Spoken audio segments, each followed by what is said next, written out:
Hello everyone, इस video में हम लोग एटमॉस्फेरिक रिफ्रैक्शन इस टॉपिक को कवर करेंगे। मतलब एटमॉस्फेयर में ऐसे बहुत सारे फेनोमेनन होते रहते हैं जिसके लिए रिफ्रैक्शन रिस्पॉन्सिबल होता है।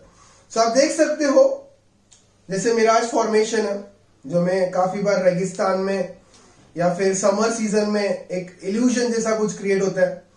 Next is twinkling of stars, early sunrise, delay sunset, and the last one is rainbow. अब इनको स्टार्ट करने से पहले हम लोग एक बेसिक पार्ट कंसीडर कर लेते हैं। तो आप देख सकते हो यहां पे एक स्टेटमेंट लिखा है, refractive index of air keep changing. Air का रिफ्रैक्टिव इंडेक्स ये हमेशा बदलते रहता है। अब इसके लिए रीजन क्या है? तो एयर हमेशा मूव होती रहती है और सीजनल चेंजेस।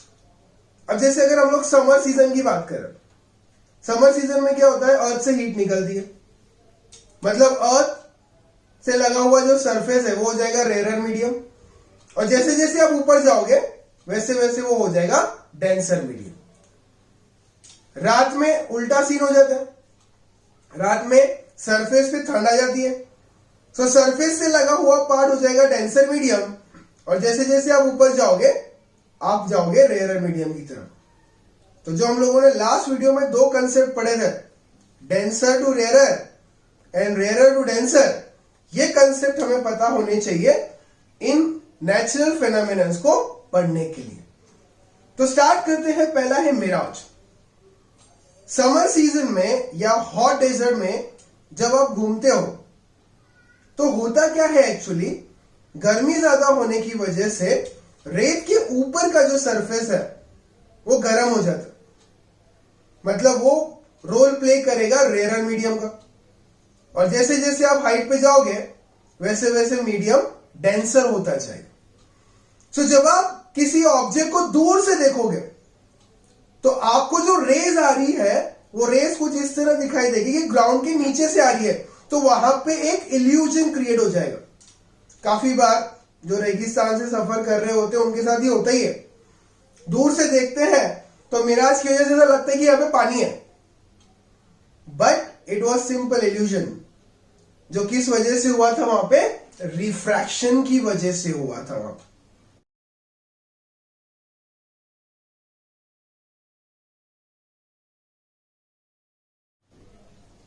दूसरा कंसेप्ट है ट्विंकलिंग ऑफ स्टार्स, तारे चमकते हैं रात में।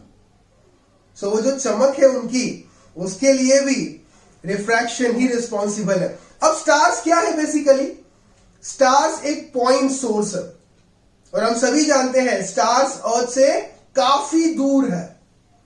सो रात के टाइम में जब स्टार्स से उनका लाइट हम लोगों तक आता है तो काफी बड़ा डिस्टेंस ट्रैवल करके आता है। बीच में इतना बड़ा एटमॉस्फेयर, तो जैसा हमने देखा refractive index is not constant, it keeps changing.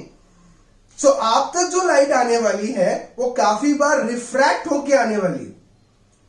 So as a result जो उसकी एक्चुअल पोजीशन है, वो जो एपरेंट पोजीशन है वो बदल जाती है, और एटमॉस्फेरिक रिफ्रैक्शन की वजह से कभी हमें वो डिम अपीयर होता है तो कभी हमें वो ब्राइट अपीयर होता है, मतलब वो चमकता है, ट्विंकलिंग करता है।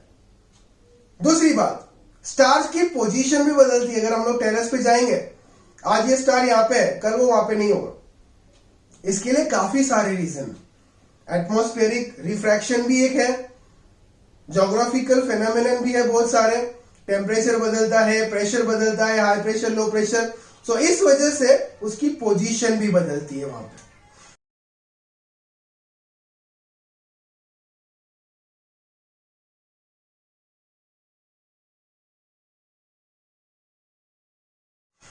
Next is early sunrise and delay sunset.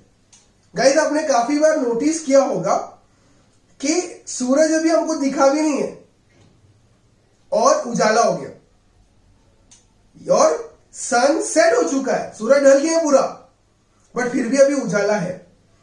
So actually होता क्या है, हम लोग कोई भी चीज को कब देखते हैं? जब हमारे लाइन ऑफ साइट में होती है।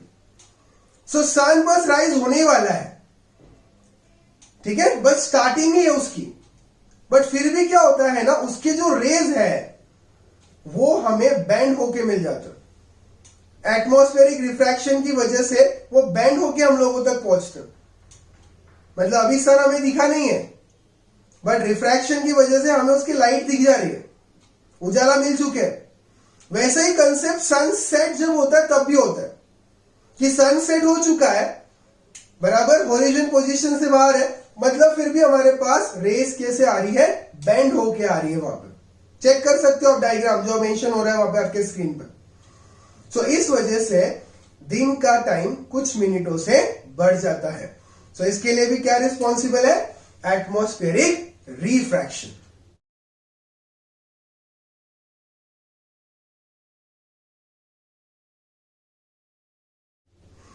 अगला जो कंसेप्ट है दैट इज रेनबो।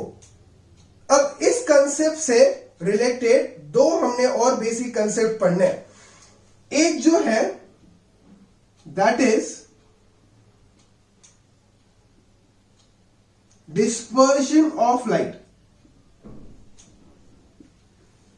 जब एक लाइट को हम एक प्रिज्म से पास करते हैं सो वो अपने 7 कंस्टिट्यूएंट कलर में स्प्लिट होता है, विबजॉर बनता है, VIBGYOR, रेनबो के 7 कलर। सो उसे हम लोग बोलते हैं डिस्पर्जन ऑफ लाइट। एक व्हाइट लाइट का अपने कंस्टिट्यूएंट कलर्स में स्प्लिट होना, और जो 7 कलर का जो बैंड आपको दिखता है उसे हम लोग बोलते हैं स्पेक्ट्रम। सो रेनबो के लिए ये जरूरी है। और दूसरा जो कंसेप्ट जरूरी है उसे हम लोग बोलते हैं TIR, which stands for total internal reflection. अब हम सभी को पता है जब लाइट रेयर मीडियम से डेंसर मीडियम में जाता है it bends towards the normal, और जब वो डेंसर से रेयर जाता है it moves away from the normal. So आपने रे पास किया, अवे गया, आप धीरे धीरे एंगल ऑफ इंसिडेंस को बढ़ाते गए। एक पर्टिकुलर एंगल ऑफ इंसिडेंस आएगा जहां पे आपका जो रिफ्रैक्टेड रे है वो अलोंग द सरफेस मूव करेगा, उसे हम लोग कहते हैं क्रिटिकल एंगल। अब आपने अगर एंगल ऑफ इंसिडेंस को क्रिटिकल एंगल से बढ़ा दिया सो वो रे रिफ्रैक्ट होने की बजाय रिफ्लेक्ट हो जाएगा, मतलब वो मीडियम से बाहर नहीं जाएगा, मीडियम के अंदर ही रह जाएगा। उसे हम लोग कहते हैं टोटल इंटरनल रिफ्लेक्शन। तो जो हम लोग का रेनबो बनता है नेचर में, उसके लिए प्रिज्म का रोल कौन प्ले करता है, water droplets. Water droplet plays the role of prism. ऐसे हजारों वाटर ड्रॉपलेट्स प्रिज्म का रोल प्ले करते हैं, मतलब वहां पे डिस्पर्जन होता है और इंटरनल रिफ्लेक्शन। सो ये दोनों कंसेप्ट की मदद से हम लोगों को रेनबो बनते हुए दिखेगा।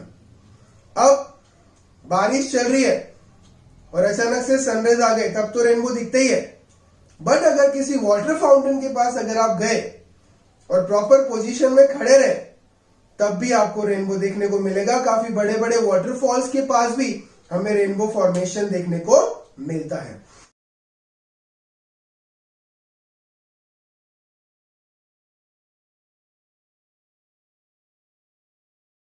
सो फ्रेंड्स, ये थे कुछ कंसेप्ट जहां पे एटमॉस्फेरिक रिफ्रैक्शन एक इंपॉर्टेंट रोल प्ले करता है इनके फॉर्मेशन के लिए। ठीक है, so again if you have any doubt related to this topics kindly mention in the comment. हम लोग उसे और अच्छे से एक्सप्लेन करने की कोशिश करेंगे। Thank you.